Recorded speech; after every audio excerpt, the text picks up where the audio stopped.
الحمدللہ رب العالمین والصلاة والسلام علی سید الانبیاء والمرسلین۔ اس مختصر سی نشست کے اندر دو تین چیزوں کا تذکرہ کیا جا رہا ہے۔ ایک تو یہ ہے کہ یوم عرفہ 9 ذو الحج کا روزہ رکھنا کیسا ہے، اور یوم عرفہ یعنی 9 ذو الحج کو غسل کرنا کیسا ہے، اور یوم عرفہ کا دن گزر جائے اور آگے قربانی کا دن ہوتا ہے، تو یہ جو درمیانی رات ہے یعنی 9 ذو الحج اور 10 ذو الحج کی درمیانی جو رات ہے، اس کے اندر عبادت کرنا کیسا ہے۔ تو یہ تین چیزیں اس وقت جو ہیں ان کے حوالے سے گفتگو کی جا رہی ہے۔ حضور نبی اکرم صلی اللہ علیہ وآلہ وسلم آپ کا ارشاد ہے، جب آپ سے روزوں کے بارے میں استفسار کیا گیا یا آپ نے ارشاد فرمایا تو اس میں یوم عرفہ کا جب تذکرہ آیا، تو جیسا کہ صحیح مسلم میں آپ صلی اللہ علیہ وآلہ وسلم کا ارشاد ہے کہ عرفہ کے دن کا روزہ یعنی 9 ذو الحج کے دن کا روزہ، اس سے 1 سال کے پچھلے اور 1 سال آنے والے کے گناہ جو ہے وہ اللہ رب العالمین معاف فرما دیتا ہے، یعنی 2 سال کے گناہ معاف ہو جاتے ہیں۔ البتہ اس بارے میں علماء کا اور شارحین کا جو موقف ہے وہ یہ ہے کہ اس سے مراد چھوٹے گناہ ہیں، صغیرہ گناہ ہیں۔ اگر صغیرہ گناہ بھی ہیں تو کیا یہ اللہ رب العالمین کی کم مہربانی ہے کہ 1 دن کے روزے سے 2 سال کے صغیرہ گناہ معاف کیے جا رہے ہیں؟ اتنا لمبا عرصہ 2 سال کی چھوٹی غلطیاں اگر مسلمان کی 1 دن کے یعنی چند گھنٹوں کے روزے سے 2 سال کی اگر غلطیاں اور چھوٹے جو گناہ ہیں وہ معاف کیے جا رہے ہیں، تو یہ بھی اللہ رب العالمین کا بہت بڑا کرم ہے۔ امام نووی رحمۃ اللہ علیہ اس بارے میں مزید ارشاد فرماتے ہیں کہ اگر تو صغیرہ گناہ ہیں تو صغیرہ گناہ معاف کر دیے جاتے ہیں، اگر صغیرہ نہیں ہیں تو پھر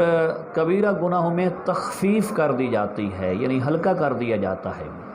اور اگر کبیرہ گناہ بھی نہیں ہیں تو پھر اس مسلمان کے مومن کے درجات میں اللہ رب العالمین بلندی عطا فرما دیتا ہے۔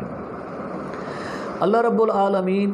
کہ محبوب علیہ الصلوۃ والتسلیم کے اس ارشاد کی روشنی میں ایک اور بات قابل غور ہے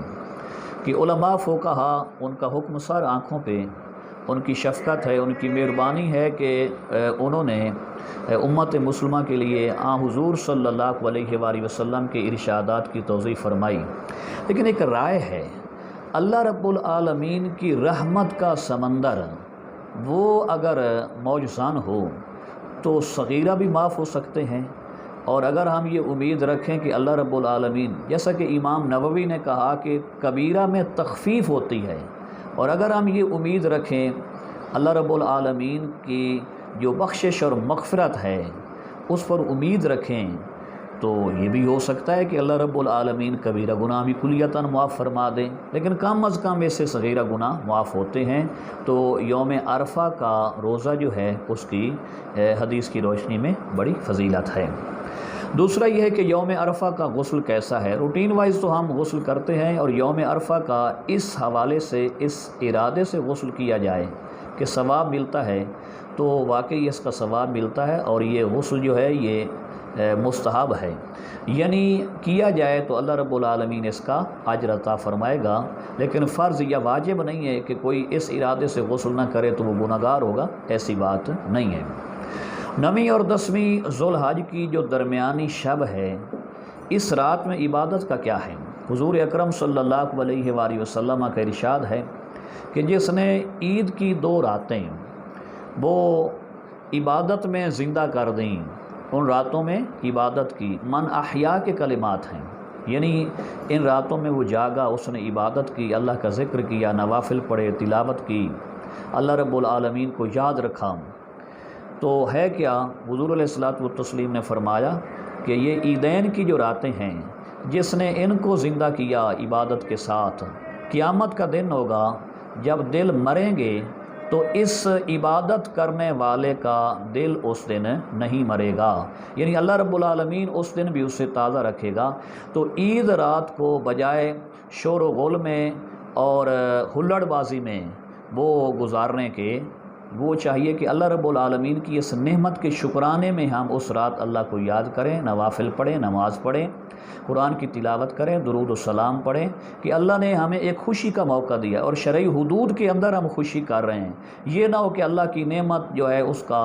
شکر ادا کرنے کی بجائے وہ ہم اللہ رب العالمین کی ناراضی کا سودا کریں، تو اللہ رب العالمین ناراض ہو جائے گا کہ میں نے ان کو کیا ایک موقع دیا اور کیا شاندار رات دی ہے، تو اس رات بجائے مجھے یاد کرنے کے یہ میرے احکامات کی نافرمانی کر رہے ہیں اور مجھے منانے کی بجائے مجھے ناراض کر رہے ہیں، تو اس رات کو عبادت کرنی چاہیے۔ کوئی ضروری نہیں کہ بندہ ساری رات جاگے، جتنا کر سکتا ہے، جتنا اس کے لیے ممکن ہے، جتنا اس کے لیے آسانی ہے، اللہ رب العالمین کی مہربانی سے اور اس کی توفیق سے اور دی طاقت سے اتنی عبادت کرنی چاہیے۔